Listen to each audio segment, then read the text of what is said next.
Welcome to Secrets Out Idaho.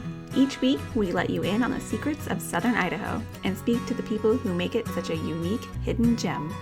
I'm your host, Connie Stouffer. On today's episode, we'll learn about the planning and work that goes into building a community, how you can get involved, and how boomers and millennials are more alike than you might think when we talk to City of Twin Falls Planning and Zoning Director, Jonathan Spendlove. Jonathan Spendlove, thank you so much for coming on the show. I'm really excited to talk to you and learn more about you. So thanks for being here.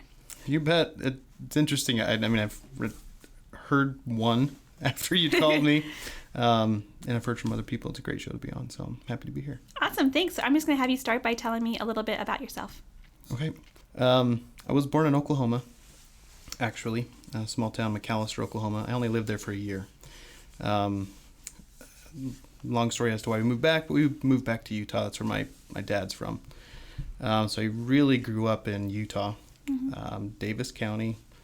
I was there through elementary school, high school, all that. Then I went to the University of Utah, got a bachelor's degree in urban planning, and then I've been working in urban planning ever since. Did a short stint at an engineering firm in Kaysville, Utah, and then I got the job up here. That's why I moved my whole family up here. Wife and two kids. I have two boys. And that's pretty much a really truncated version of me. So what made you want to go into urban planning? You know, it's interesting. I went to Salt Lake Community College as well. That's where I got my 2-year degree. While I was there, one of the counselors asked me, "What do you want to do when you grow up?" kind of question. And so they had me take an MBTI test, right? Then it matched you with certain types of careers you should look into. There were careers that I'd heard of, like engineering and stuff like that, and then there's this urban planning, and I didn't know anything about it, and so it piqued my interest, and then it's kept going from there. Once I started talking to people about it, it's like a little bit of an underground profession in that people say urban planning, they go, "What is that?" Yeah. Because there's a little bit of a mystery. There's no 2 days are the exact same. We look at different things, all aspects of development and things. So it's an interesting thing, and that's really what pulled it to me. Is just every day's different, and that's what's interests me the whole time. Yeah. So you and I were just at a meeting this morning, and one of the people you work with, Brock, was talking about why people in the community in general need to be more aware of planning that goes on in their communities, no matter where they live. Do you want to talk a little bit about how and why people should learn more about what planning is and planning and zoning and how that impacts where they live and what their community looks like? Yeah. So, everybody, digress a bit back into like why I went into it and then go forward. Everybody goes into their job, I believe, because I guess I'm a realist, but also a little bit of an optimist. Everybody goes into their jobs wanting to change the world. You want to contribute in some really good way. I feel the same way. Planning profession and being aware of what's going on around you is the best way and most immediate way to make change in the world. What I mean by that is you see a field across from your house if you live by one. That field has an opportunity. Someone owns it and they have an opportunity to develop it and to create it into something different. Like nothing stays the same forever. So it's really important for people to know that when you buy a house with a field across the street, if you get into tuning into like the stuff around you, the public hearings, here's the keywords for you: public hearing, comprehensive plan, future land use. Those are all things that usually people say that take place in the years to come. Well, those years to come could be 1 year, could be 10 years. But getting it on the ground floor early, you can shape your environment in positive ways. Otherwise, the environment might shape in ways that are negative to you. So if you can get in early and be involved and ask the questions, I would argue the people in our professions want that engagement.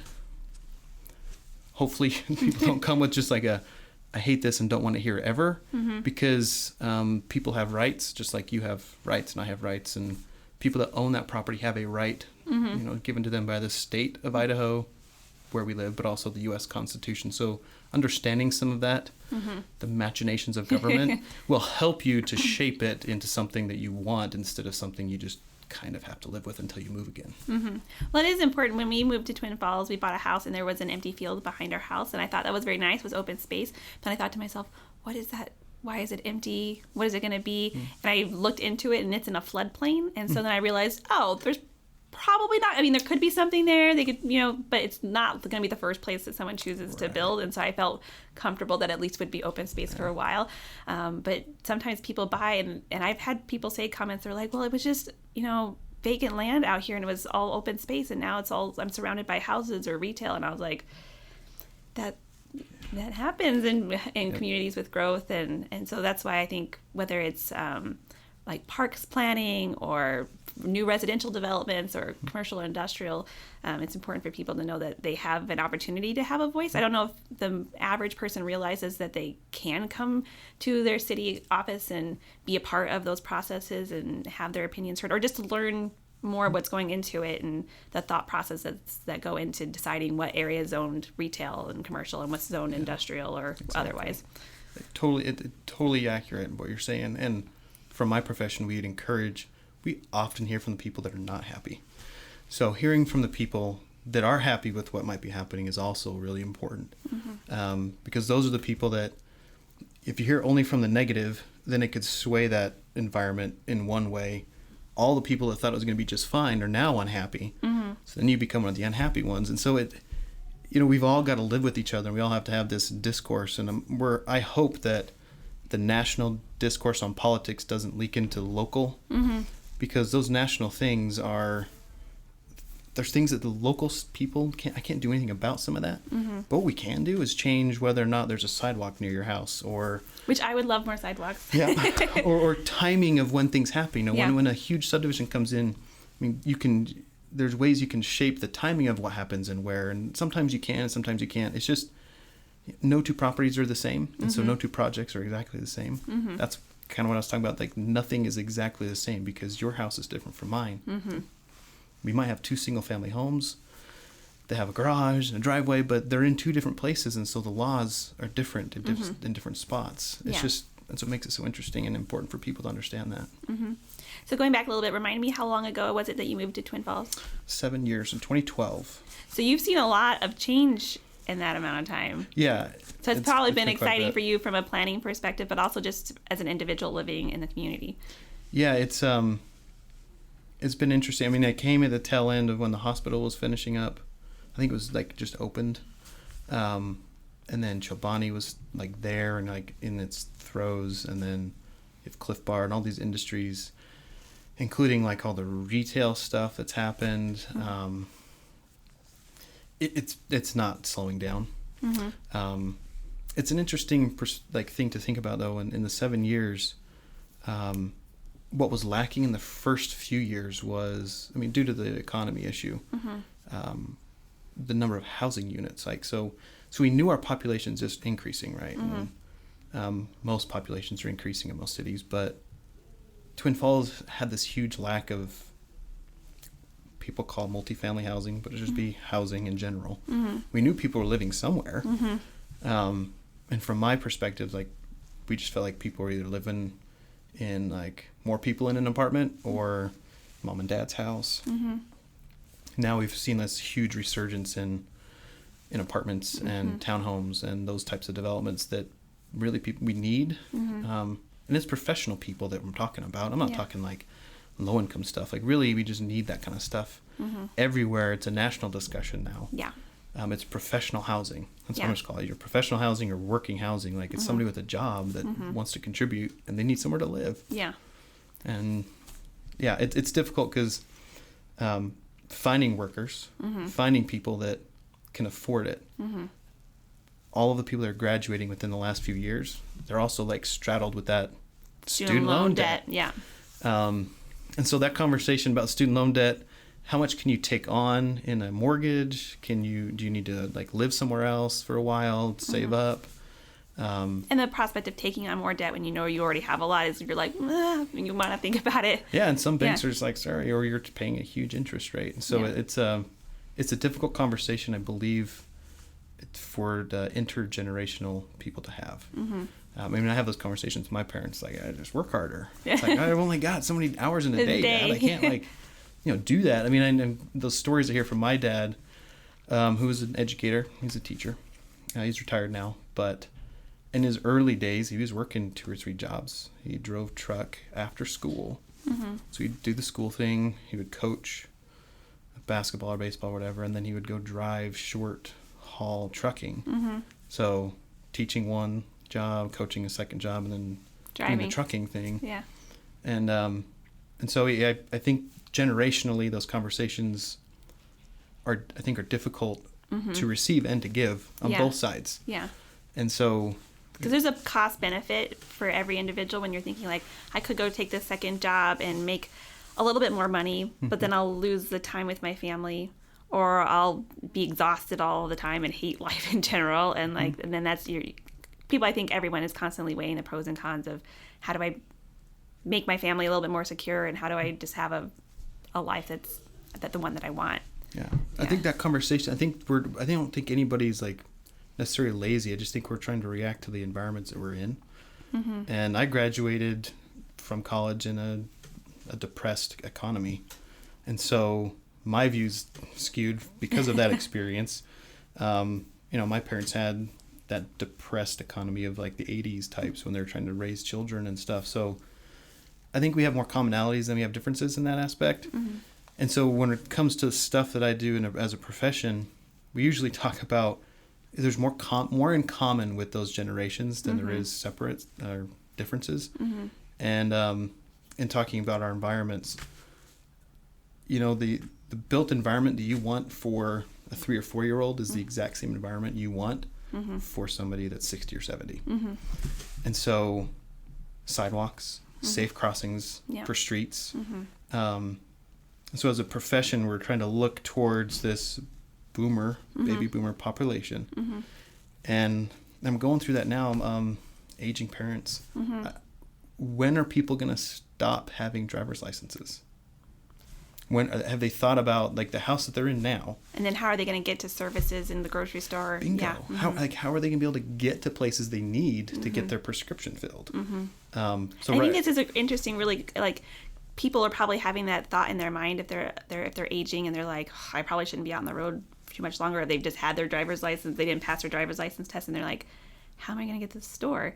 And being able to have the foresight to know that, like, if you are living in a community, whether that's in Idaho or elsewhere, or that doesn't have the infrastructure so that you can get to and from or get there safely or whatever, to have that conversation with your community planning people to say, what are we talking about for our elderly population or our young students who are walking to school? Or it's like the same. They want the same things. They're just they're approaching it differently, right? Yeah. And so those conversations, and that's what fascinates me about the profession. There's no like one answer, right? So there's different things you have to do, and having the conversations one-on-one with people is really how you do it. You talk to mom and dad, and I've had the conversations with my parents a little bit. Like, they are having to move out of their house within the next few years. So this house they've lived in since 1991. It's like almost 20 years, right? They have all their friends. They have all their actually connections to people that can help them when something happens. Yeah. They can't live there anymore. Yeah. They can't take care of the yard. It's too big. They can't drive maybe. Yeah. Like, they need to downsize. But the only option they have is to move away from all their friends. Yeah. Because there isn't any other housing in the area. Yeah. And so are they still in Utah? They're in Utah. Yeah. They're not here. So this is Utah. Sorry. Yeah. No. They're still in Fruit Heights, Utah, and they're recognizing that, and so they're making steps. And luckily, I have a really good family. All my family's there, and so they're helping. But that same concept is happening here in Twin Falls, everywhere, actually across the Magic Valley. It applies to everywhere. Coming to terms with your own mortality is really hard. And the same way for me, like thinking ahead, is the house I'm in now going to be the one I want to live in 10 years when I have the children of those ages, like the schools and all that, because it's safe to get to school. Those things are all kind of connected. It's all together. Yeah. So we want to, my goal, again, changing the world and contributing. Yeah. that's really the driving factor towards like all the things we're trying to do. You just Yeah. have to pick things off a piece at a time. Yeah, because it's big, a community. When like my thing is sidewalks, and I've learned as I've been here for the last couple of years, kind of why there weren't sidewalks originally, and now that's part of the ordinances that if you put in a new development, there needs to be sidewalks. But there's also the whole history of the community not having them, and sidewalks, concrete and labor and all that is expensive, and so you can't just put all the sidewalks in you want right now, and you got to kind of chip away at it and figure out where people are walking and going to and from, and selfishly I want them all where I go. but I realize just because I'm engaged in some of those processes and know how, but I still will call and talk to, I had a conversation with Travis about a crossing area, and because I felt empowered to do that. And I think if people see things in their communities or are realizing just things about lifestyle that's changing, and wondering how can I make a positive impact to my community to help my aging parents or young children in my neighborhood or my own family. Yeah. I mean, people want to be able to get to the park safely or cross to my friend's house safely.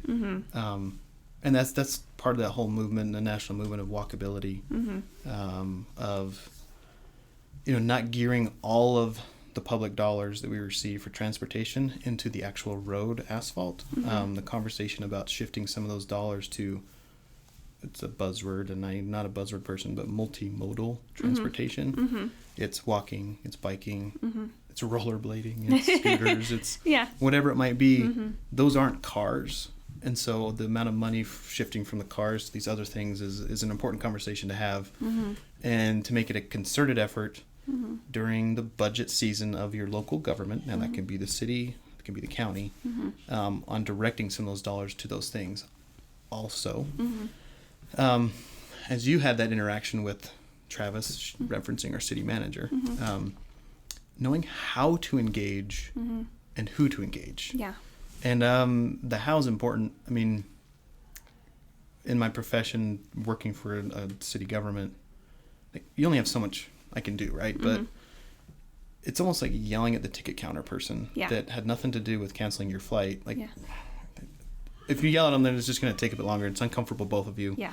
Some of the people you first talk with are not the ones that have the decisions of those dollars, but if I walk into City Hall and I see the first person at the window and I yell, "Why aren't there sidewalks everywhere?" She'll be like, "I'm not in charge of sidewalks." Those things happen. Okay, so be nice to the staff. It's just like anything. Anybody, any service oriented thing. And we get it. We're public employees. We have to act with decorum in a certain manner, and do that kind of stuff. But yelling at that person's not going to help. First of all, it just makes it uncomfortable. But knowing how to engage, hey, I've got an issue with this.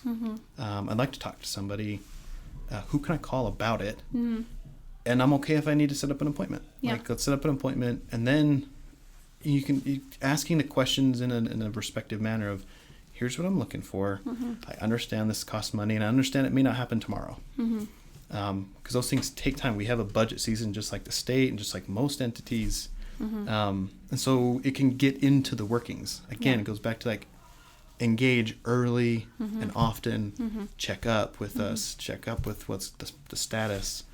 You can shape your environment a little bit differently. And also looking at maybe other alternatives. Maybe you don't get exactly what you get. So you don't win the war, you win the battle type of thing, but then you keep going, keep engaging. Building awareness and building awareness and reading documents. And we have tons of documents about plans and things we want to do. And if people read those and said, hey, this is the document we all have contributed to, we need to follow this. And so that's important too, is being educated on those items. Helps go a long ways with your conversations on making change in your neighborhood. So I'm going to kind of switch topics and go back. So talking about the intergenerational conversation and kind of the perspectives of how everything happens. You're fairly young, and you started in this job 7 years ago. Here, 7 years. Here 7 years ago. I graduated from the University of Utah in 2010. So that's fairly young to be the director of a planning department. I guess, so have you, I think most people's, and again, I'm making assumptions here, but most people's perceptions of government is old and stodgy. And so I think it's refreshing when there are people of various generations within an organization to kind of blend that different perspective. And so have you found being younger in that role has been helpful for you, or do you think it's been helpful to kind of engage in those conversations about how, from a planning perspective, generations kind of interact within a community? Yeah, so, oh man, that's a tough question. Being younger, I do think sometimes people will talk to me on the phone differently than when they see me in person occasionally. Those I interact with all the time. I would hope, you build a rapport with people. You deliver on promises, you deliver on what you were going to do, and you perform, right? So like the people I talk to all the time that know me, hopefully I give right answers and good information. Those that sometimes don't know me as well, I think sometimes they're surprised at, like, when they meet me. Yeah. They're like, you're not the old person I thought you might have been. And I say old, like, in context of, I don't know what they mean by that. It's all perspective, right? Older. And I'm like, okay. But, we have a really young department at the city. And I'm not here representing the city and making sure that's clear. But, look, it goes back to, like, everybody really wants the same thing. We just have different takes. And so working for someone that's from a different generation, they have just a different view because they have different life experiences. That doesn't necessarily mean the end goal of what people want is different.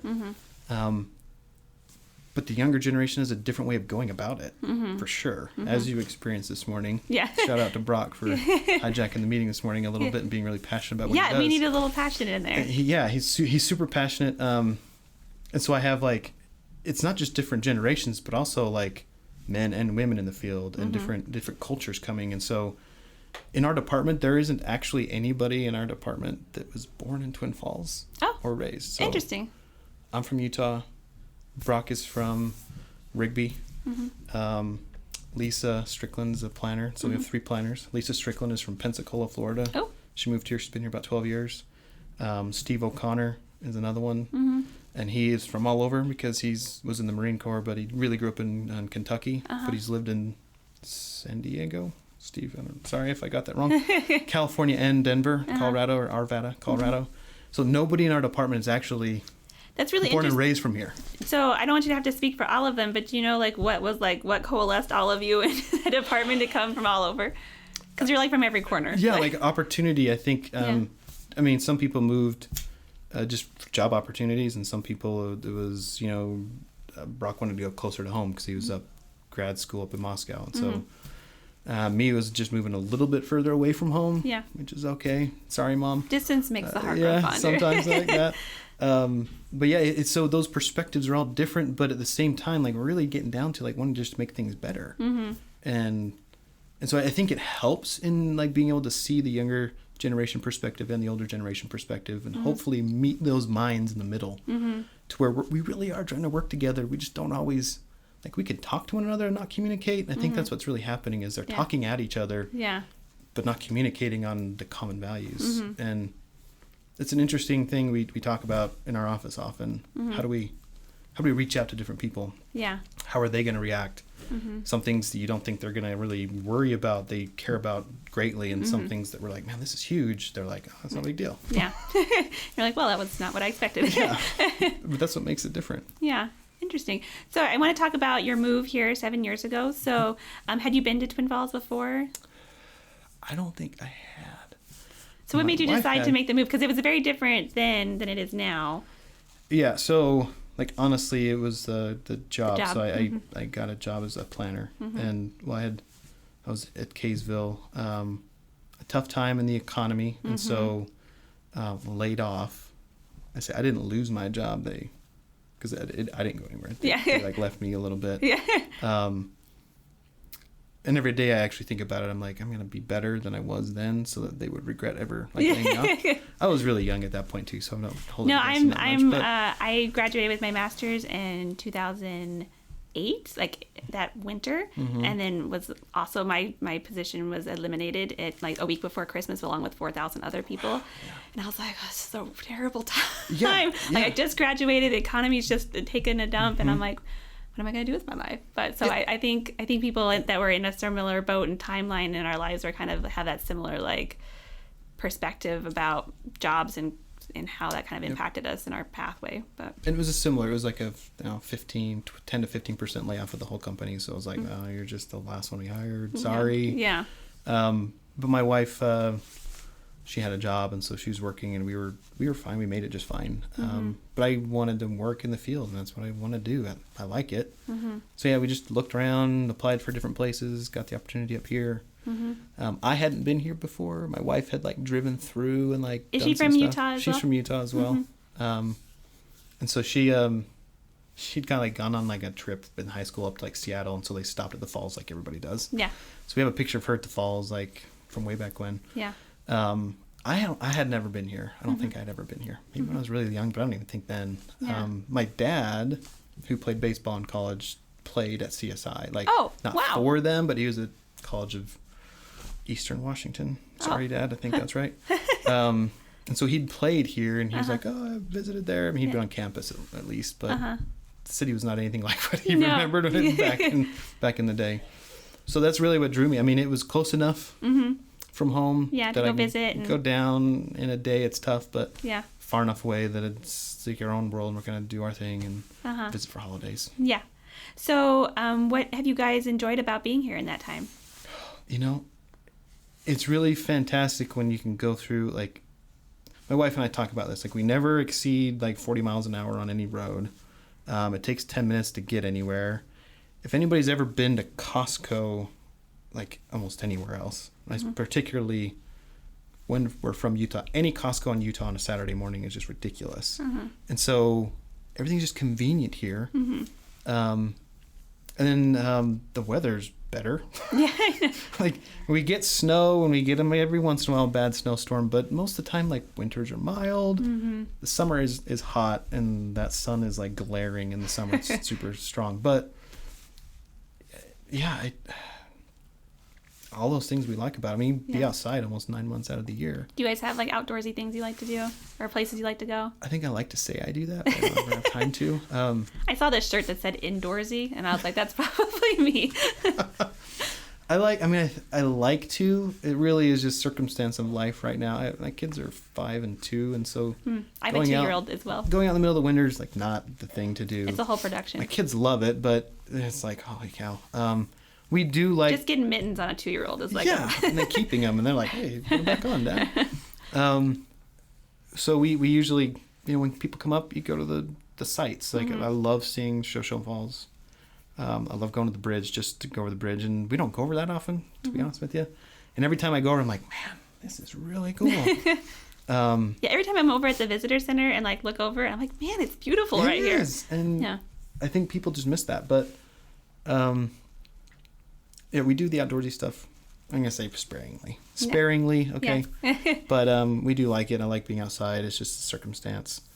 We do like going camping. I didn't go last year. I usually try and go once a year. Do you guys go up to like the Sawtooths, or? I haven't made it up there. You guys have to go. I know.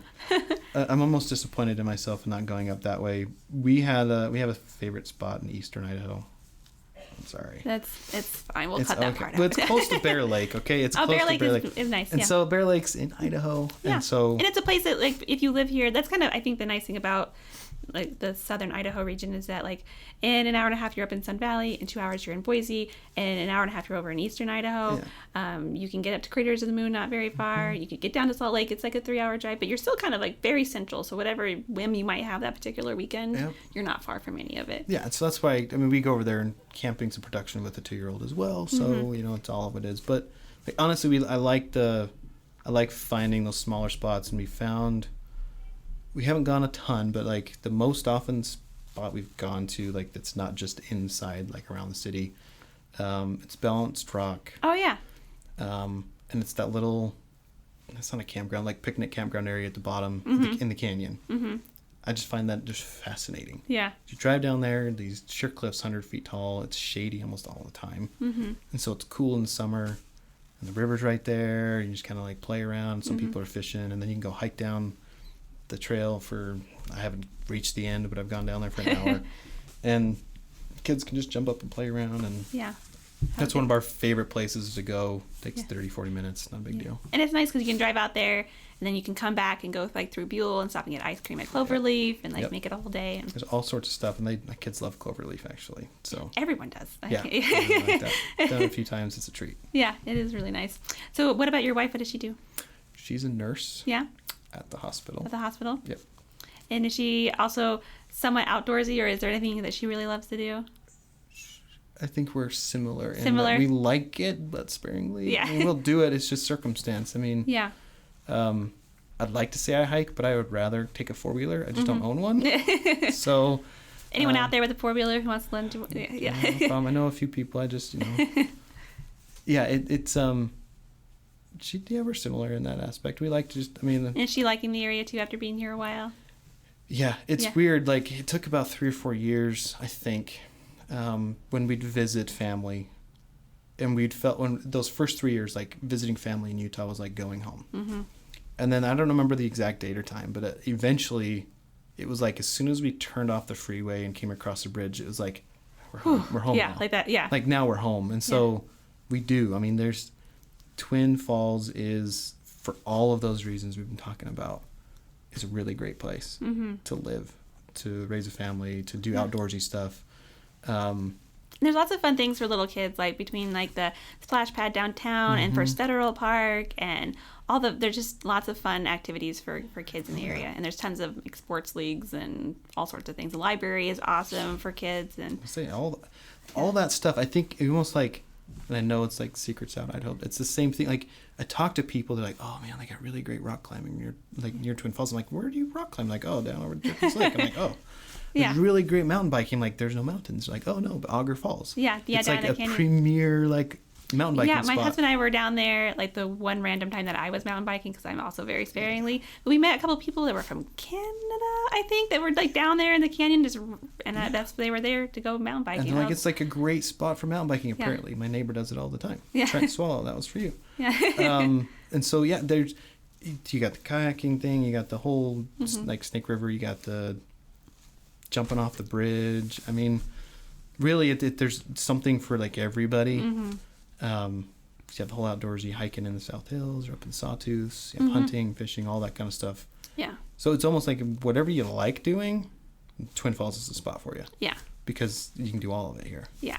Well, in just the small time that we've been here, like my husband like got into like doing triathlon, so he was like biking all over and swimming out at Durkee's, and then now he's into rock climbing and he's at Gemstone all the time, and like just in the small amount of time he's gotten into like a half a dozen things that he didn't really do before, just because it's easy and accessible and all that. So yeah, I have this idea for like an extreme triathlon. I don't even know if that's the right name for it.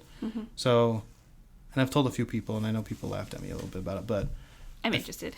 So you basically jump off the bridge. Oh, it's starting off extreme. Right? Yeah, that's right. It's straight up extreme. Jump off the bridge, kayak from there up to Pillar and back, and then swim back, and then run up the grade, and then bike on the trail somewhere and come back. Like, it'd be like an extreme type of event. Yeah.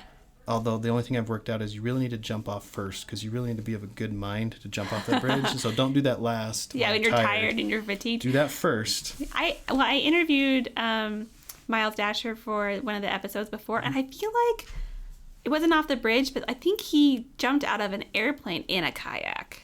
That would be interesting. So that's like another layer. Like you could just start in the kayak. And yeah, that could work. But yeah, I think it's an awesome idea. I'm sure there's somebody out there listening. They're like, we should do this. Yeah, because then you have mountain biking in Auger Falls. Like you have all of the elements that are like really just right there. There is something that that happens here. I don't know when. It's called kayakathon. There's not the jumping off the bridge, but you kayak, bike, and run. I think so. I think the only thing that's missing is the jumping off the bridge. So I feel like they should just add that element. They should, yeah. I think that's a great Twin Falls Extreme Triathlon or something. I don't know, some other name. I think it's great. I don't get into the details. I think people I work with know that I don't get in the details as much. Just the other ideas. Yeah, the other ideas. No, I think that's great. So I have a couple questions. So going back to being involved in your community. So if someone is listening to this and you're like, oh, I do have some thoughts on something that would make my community better, what's a good pathway? Like, so where should they start? Either to like educate themselves about their community, or finding out about when these like public hearings or things like that. What's a good starting place? All right, so it's a multifaceted question, right? So it depends on what it is. It probably depends on their own community too. It's totally different. if you're the one thing I will tell you is every single community has similar functions. So somebody is the zoning administrator. Somebody reviews building permits in every community. Sometimes it's contracted, whatnot. Honestly, it's just approach anybody. I would hope that anybody could say, hey, where do I go? Where's City Hall? Where's a clerk? Where's somebody I can just say, hey, I've got a question about a sidewalk. Who can I ask? And then be prepared to, like, it's going to take some time maybe. In some communities, ours, they'd be like, well, I'm not really sure. Maybe I'll pass you to somebody. Be expected to be passed to somebody else. Yeah. At least once or twice. Yeah, it's probably not the first person you're probably not going to be the first time, but honestly, just having that voice initially to say, hey, I really would like to add some input. I want to have some questions. Here's generally what it's about. Yeah. And then they can help you get to somebody that will be able to, like, listen to you. So the state of mind of being able to open and ask somebody is important. It's tough to do that. So ask anybody. Hopefully you get a person that's willing to pass you on if they don't know it. Yeah. In the city of Twin Falls, I'm going to speak about that specifically. You can go to City Hall and you can go to the second floor and say, I've got a question. And almost anything other than, like, dealing with the budget, it's the second floor at City Hall. Okay. That they deal with, we deal with the roads, with the engineering department, you deal with sidewalks with them, with us, you deal with building, with subdivision, with development, anything related to growth.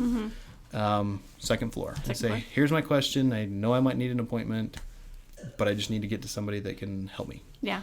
And it could also be a phone call. The websites usually have some stuff. Government websites are notoriously like black holes with where stuff is. And I think the cities is pretty good. It's all right. I mean, it's not like the best, but in general, you can try and find some stuff there. If nothing else, just email a couple people. Yeah. Most of them will usually have, like, just a general inquiry email that you can just write. Yeah. So you just start somewhere and then keep at it. I mean, if you don't get a call back or a phone back or an email back in a week, try again. Try somebody else. Yeah. And then have, like, a good idea of what you're really after. Yeah. If the comment's really just going to be, I hate everything, make the comment. I don't know what else to do. I mean, I'm hoping to have some common ground with people like that. Yeah.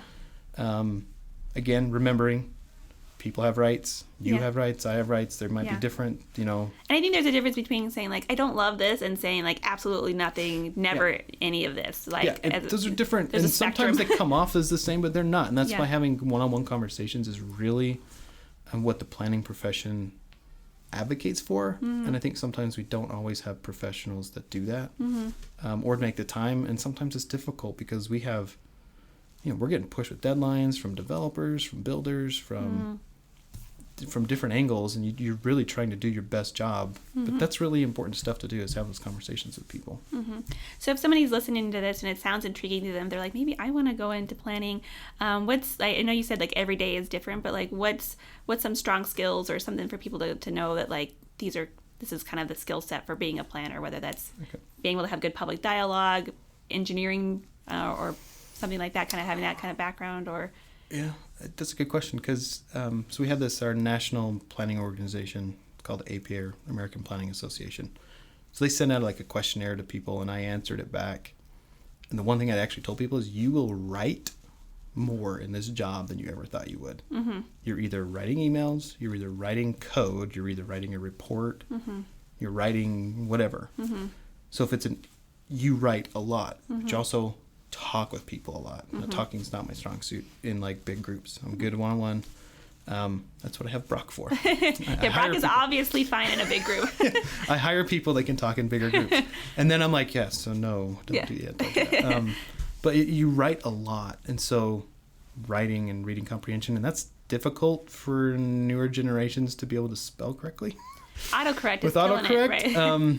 But you're going to write a lot. And you can learn all the other stuff. When I say learn all the other stuff, over 7 years, I get the concepts of engineering. I'm not an engineer. And so being able to offer some insights to somebody with engineering concepts is just fine. You can learn that stuff.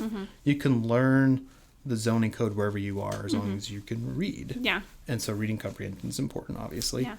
Those are, like, the basic skills. Especially because, like, code, there's layers of code. Oh, yeah. And then I think that's something that being new to it, you were like, oh, there's a overlay district over this district over here, and so there's multiple layers of it, and making sure that you are cognizant of that and can understand how they interrelate to each other. And so research and reading and all that is... Those are like the basic things you got to have. And then honestly, I think being passionate about your community and the world is something else you really is helpful. And wanting to... You can't learn passion. That's you have to have it. You have to go into something you like. If it's something you're going to like to do, again, I don't love every single day of my job, but I generally do like it. Yeah. And those are honestly, I think it's the best profession. I love the engineers. I work with them, and I love all the other people. My goal is to be the best professional, but also then to work in the best planning department in whatever state I'm in, because each state's different. So I'm not going to say that in the whole world, because that's crazy. You could shoot for the stars. I don't know. I mean, each country's different, right? Yeah. Every state's different, and each state's got different rules. But being the best planning department in the state, I think, is something that's actually a goal. And I tell my employees that, we can be the best place. But you know why? Because Twin Falls is like the best city. It's awesome. So we have a lot going for us, a ton. And as we learned this morning, a lot more than we thought. Yeah, a lot of opportunity on the horizon. A lot of opportunity, and I think people are starting to see that, and so we've got to rise to the occasion and actually meet it. So speaking of opportunity, if people are thinking maybe they wanted to move their family to the Twin Falls area, and they might also have children, what are some things that are like your guys' things that you like to do with your kids that's not playing in the snow? Oh, my kids love going to the park. Which park do you guys is your favorite? So we First Fed, obviously. It's usually busy though, and so then hitting up the neighborhood parks this last year. We had a bucket list in the summer. We didn't get to all of it, but it's nice to have goals. Yeah, and the kids were like, we want to go to every park, and so we It's an awesome goal. I think one day we hit 3 parks, just driving by, park the car, run out, go down the slide 3 times. Well, there's a lot of parks that I discovered one this summer. Is it Mary Alice Park? Is that what it's called? I'm probably getting the name wrong. It's on Lake, Maine, on the west end of Maine. Oh, yeah. Over there. Yeah. I think it might be Mary Alice Park. I don't remember. I'm not the parks director, so I don't know the parks. But it was just this. Didn't know it was there, and I was just searching for parks because we wanted to go to a different one. It's super cool, and it's just a little gem. It doesn't have. It has a little bit of climbing equipment and a slide, but it's beautiful flowers, and it's a little botanical garden for kids. Yep. It's awesome. So that's what we did. My kids love playing at the park. They love going to the park. Dad, we're going to go to the park. We go to the park. They love playing outside. And again, I've already mentioned the creamery. My kids are not swimmers. I have one that might be, but the other one's totally not going to swim, and I'm not a real big swimmer either. So the water's kind of off limits a bit, but they do Centennial down in the canyon. We love going down there. Like I said, Balanced Rock. We haven't done a lot of the programs because they're still too little. Yeah. But the Parks Department has a lot of programs in the summer. Yeah, I'm excited because mine's too young too. But I think at 3 they have they can start doing some of the parks programs. Whatever, Little Tykes or something. Yeah. The name of it. And some of them it's just kind of whatever they like to do. Really, whatever interest the kid has, you can find something in Twin. Yeah. Either a natural thing or a program. Well, even Gemstone has climbing classes for really little kids. We were there the other day, and there were kids 3 years old that were climbing, and I was like, that is amazing. Mine hasn't quite figured out the mechanics of it, but soon I hope. I took our kids down once. It was a great opportunity. Mine didn't really love the secured climbing. I wanted to climb over on the free-form climbing area, which was more dangerous, but that's just in his mind. He thought it was easier anyway. So yeah, you can do almost anything in that. I love Gemstone's a really cool building. So. And Cascade Park is the one we typically go to a lot. It's not far from our house, and the city put in brand new equipment over there, and that's really nice. Yep. And so it's been a nice Cascade treat. Candy Cane. For those that know it by that name. Yeah, people sometimes used to call it the old dinosaur park because the equipment used to look like a dinosaur. Right. Yeah, we have those nice little parks. So that's what our kids do during the summer. Honestly, is a lot of that. Just go to the park. Yeah. And we'll walk to the park, or we'll drive to the park, or we'll trek to the park, and then walking on the rim, the rim trail, and riding the scooters and the bikes on the rim trail. Yeah, that is really nice. That's a peak for us. I don't know. Well, we took ours. We had a little trailer we pulled behind our bike, and so ours was in there, and we were going by the cows, and he was super excited about the cows that you can see on the trail. Didn't care about the canyon, but it was super into the cows. So and that new section over there is a really great section over towards the Evel Knievel jump site. Yeah, it was a lot of fun. So anything else people should know about life in Southern Idaho, or things they should make sure to check out, or things about living in Twin Falls? It's just awesome to be here and to... It's totally anecdotal. I'm going all the way back, but moving from Utah, I used to fill up my gas tank every week, almost twice a week. Mm-hmm. I fill it up once a month because... Yeah, my commute's 8 minutes if I hit all the lights. It's 15 minutes as far as everywhere. Yeah. And so we hope to keep that kind of deal, and I hope to keep that kind of timing, but I just think everything's better here than it was and in close proximity, and we have that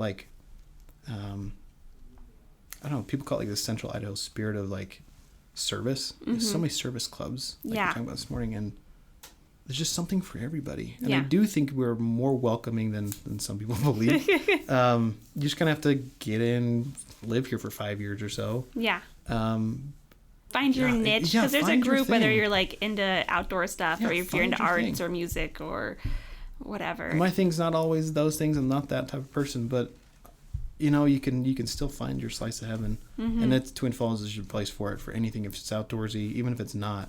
Yeah. We still have. Even if you just like looking at pretty places, you don't want to have to go adventure in it. You just want to see it. Even people mention the cultural arts, CSI is making strides to some of that stuff. They're having the Orpheum downtown is pushing towards that. We got 2 new craft breweries, if that's your thing, downtown with Kodo and Milner's Gate. We have all these things that are moving towards a more metropolitan area, but while still keeping that middle city, not big city by any means, hometown kind of feel. Hometown feel. So I'm not going anywhere. That's for me. I'm here, and someone would have to pry me out of here. So yeah. Awesome. Well, Jonathan, thank you so much for being on the show. I've really enjoyed learning more about planning and about your life here in Twin Falls, so I appreciate you being on the show. You bet. I love it. I love talking about Twin Falls. It's a great place. Awesome. Thank you. Thank you. Thanks for listening to Secrets Out Idaho. You can follow Southern Idaho Economic Development on social media or visit southernidaho.org to learn more.